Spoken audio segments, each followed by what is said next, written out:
Aba. Sasampahan na po raw ng impeachment case itong si VP Sara Duterte, mga kababayan, nitong mga kampo ni Tamba. Dahil ayon sa intel ni Roque, ang ginagapang na daw sa Kongreso, mga kababayan, ang pagpapatalsik sa pwesto kay Vice Presidente. Ha? Ano na ba nangyayari sa bansang ito? Kung sino pa yung nagtatrabaho ng maayos, siya pa ang aalisin sa pwesto? Ganyan na ang kalakaran sa bangag administration, mga kababayan. Na kung sino pa yung natitirang matino, ay siya pang ipapa-impeach. Maaari po lang next week, mga kababayan, ay ihahain na ito impeachment case laban kay VP Sara. At alam naman natin na hawak nitong si Tamba ang Kongreso Lahat po, mga kababayan, luhod dito kay Tamba Luslos at malamang sa malamang ay makakakuha sila ng sapat na bilang. Panoorin po natin itong sinabi ni Roque. Ihahain nila ang impeachment laban kay VP Sara. Wala naman akong kaduda-duda na gagawin nila ito. Dahil lang talagang walang kaduda-duda nila, mawala yung banta sa kandidatura ng adiktadura. Mawala ang banta sa kandidatura ng adiktadura. Tamba Luslos. Adiktadura sa ayuda. Pinakamagaling madaling paraan i-impeach, tanggalin sa pwesto si Inday Sara Duterte. Dahil alam nyo ba, mga kababayan, kung ano daw plano? Para daw matigil kayo, mga kababayan, sa pagsasabing BBM resign. Dahil sa oras, mga kababayan, na maaalis sa pwesto si Sara via impeachment, ay mamimili po ang ating presidente kung sino ang ilalagay niyang vice presidente at malamang sa malamang ay si Tamba Luslos.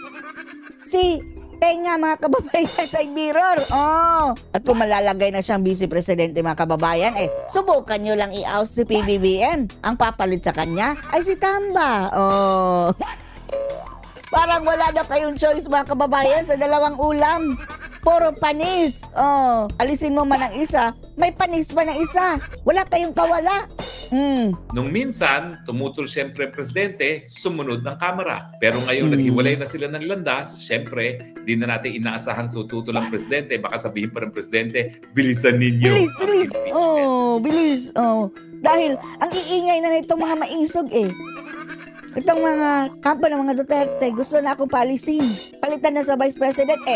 Sige, alisin natin si Sara para ang ilalagay ko dito itong malaki ang si Tamba Luslos.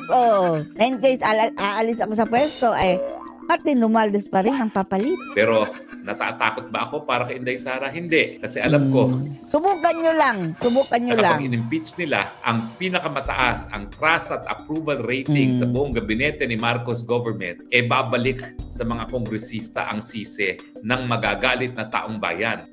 Grabe, no?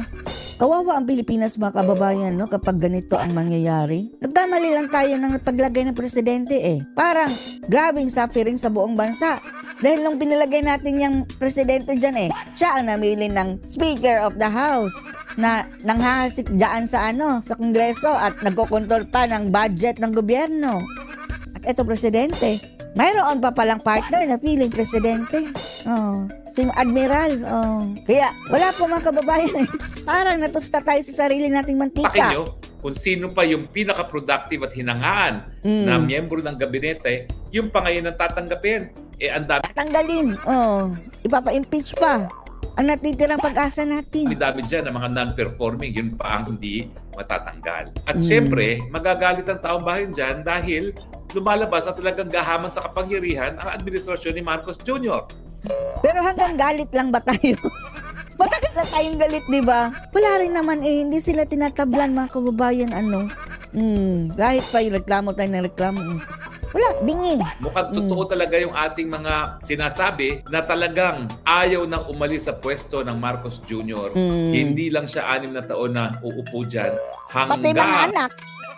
Mga apo sa tuhod, apo sa kuko. Maging presidente ang kanyang anak na si Sandro, all 18 years again, part 2, even longer than longer pa. 18 years. Dahil nung una sila ay mahigit kumulang 20 years na umupo. Siguro sa huli, mga kababayan, lahat tayo pulubi. Maybe ang gusto nila panghabang buhay nang nakaupo dyan ang Marcos. At alam naman natin, kaya napakaaga pa ng eleksyon, tinira na nila yung budget ni Inday Sara noong 2023, di ba? Kaya nga tayo narito ngayon na nawarak ang unit team dahil nga doon sa panira nila, pagbawas nila sa budget ni Inday Sara, isang pamamaraan para mawala nga ang banta sa kandidatura ng kanilang susunod Dinimonyo si Sara, mga kababayan, no? na Prime Minister. Binaboy nila, mga Ngayon, kababayan. ano kaya ang basehan? Well, nandyan yung sinasabi nilang intelligence fund. Alam nyo, hindi basehan yan. Bakit? Unang-una, hindi naman siya nagbigay. Ang presidente nagbigay. Si PBBM nagbigay. Dapat ipa-impeach din si PBBM, di ba? At ang presidente, galing yan sa kanyang contingent fund. Talaga naman ang contingent fund, pagagastusan yan para dun sa mga pangangailangan na hindi nakapaloob bilang line item sa budget. So legal yon. Kung meron dapat ma-impeach, yung presidente dapat ma-impeach kung ang gagamitin nila yung 221 million. Grabing mga kababayan na ngayon, no? Parang diktadura na talaga. Nanggaling sa contingency fund ng presidente. Hindi ako nagkakamali, parang 125 ang confidential fund doon na dinistribute sa lahat ng satellite offices ng VP at saka MOOE naman yung balanse. MOE, yan yung gastos talaga ng opisina. Kasi nga, Nobyembre na na-release yan eh. So talagang may mga kulang na budget. Wala nang budget kasi inubos na ni Lenny, mga kababayan, di ba? Hati sila ng taon. Inubos na ni Lutang, mga kababayan. Tapos, to think na si VP Sara, pag-upo niyan, naglagay siya ng satellite offices all over the Philippines para mas maraming matulungan. At hindi lang sa Luzon ang mabiyayaan, mga kababayan, sa benepisyo ng serbisyo ng Vice Presidente, kundi Luzon, Visayas, Mindanao, mayroong opisina sa VP Sara. Yung sabi na, ay, 155 million na, confidential one, big issue sa kanila. Siya, matapos ang June 30, ubos na ang budget, may mga gastos na kinakailangan paggastusan, natural, kailangan humanap ng paraan para magkaroon ng pondo. At humingi naman siya ng pondo sa presidente, pinagbigyan naman siya. So kung meron dapat ma-impeach dyan, dapat yung nagbigay, hindi yung pinagbigyan. O gumagawa sila ng issue na ang bilis daw na gastos ng 125. Bakit hindi? Nobyembre na yun. Kapag pinatagal mo pa, 19 days ata nila na gastos yun. Alam mo, ibig sabihin lang dyan, as if naman, no, na inubos talaga. Ang sinabi nilang gastos, mga kababayan, is inalat na sa mga bibilihin. Hindi naman ibig sabihin na ubos na agad na 11 days o ganyan. Naalat na doon sa mga dapat pagagamitan. 19 days, dapat ma-obligate. Hindi naman ibig sabihin na lumabas na yung pondo within 19 days. Dapat lang yung pagbibigyan na identify na. Yan ang hindi nila na in-explain sa media, mga kababayan, para eto namang syunga-syunga na mga nakikitad ang utak. Maliliit mga gamunggong utak na mga Pilipino, mga kababayan, ay naniwala mo, grabe namang makapaggastos 11 days. Si Vice Ganda, mga kababayan, pati si Kabayong Ganda, Vice Kabayo, nakisalsal pa sa confidential fund, 11 days, ginastos. At sinasabi mo na meron ng pinaglalaanan itong pondong ito. Hindi naman ibig sabihin yun na talagang gagastosin mo to the last centavo. See? Dapat lang ma-obligate kasi kapag matapos ang taon, hindi kasi nila naintindihan yan in a word, obligate. At hindi nagastos yan, babalik at babalik yan sa general fund. Tapos, paulit-ulit hanggang ngayon.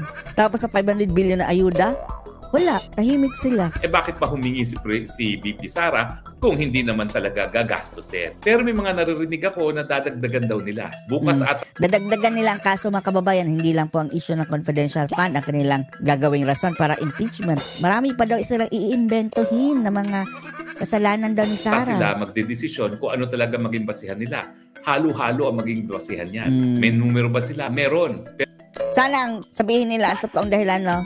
Takot kaming magiging presidente ka sa 2028, kaya i-impeach na namin. Maging na sila, makatotohanan. Pero pati yung aking mga kaklase nung 17th Congress na siga na ngayon dahil sila yung third termer, alam naman nila na sa politika, walang forever. At dahil nandyan ang sabi nga ni Baste, umanda kayo pagbaba niyo sa pwesto.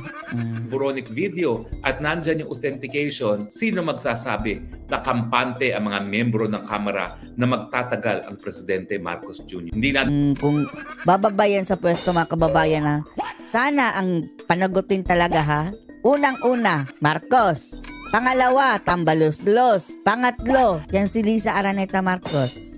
Dapat hindi pakawalan ang tatlong iyan, mga kababayan. Tapos isunod yung kanyang mga gabinete. Lahat, i-audit. I-audit lahat. No exemption. Alam kung ano mangyayari. Hindi natin alam kung may mga hakbang na gagawin ng militar. Pero sa tingin ko kasi, ang mga militar, kapag duda sa isang sundalo ay drug addict, pinapadrug test. Tapos, ipasa yung parusang bitay. Oh, lahat bitay. No exemption. Kaagad. At kapag positive, si Ubos yan. Yung mga congressman siguro mga kababayan, ubos. Santi kaagad sa kanyang trabaho. Mantakin nyo kung presidente pinagdudahan na gumagamit ng drug use at ito authentication nito na sa Gumagamit ng drug use.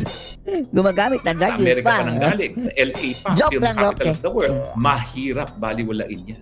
At kapag merong banta na ganyan, na talagang hindi tayo sigurado sa pag-iisip ng presidente, kung ikay congressman, isusugal mo ba lahat at i-impeach mo ang vice president? Subukan nyo lang. Subukan Pwede nyo maging lang. presidente? Tingin ko hindi. Sa Lintik tingin ko, lang ang walang bagamat dante. madali makakuha ng numero, hindi ganun kadami ang maglalagda dyan. Yung mga veteran Think mga kababayan na mayroon pang Senado.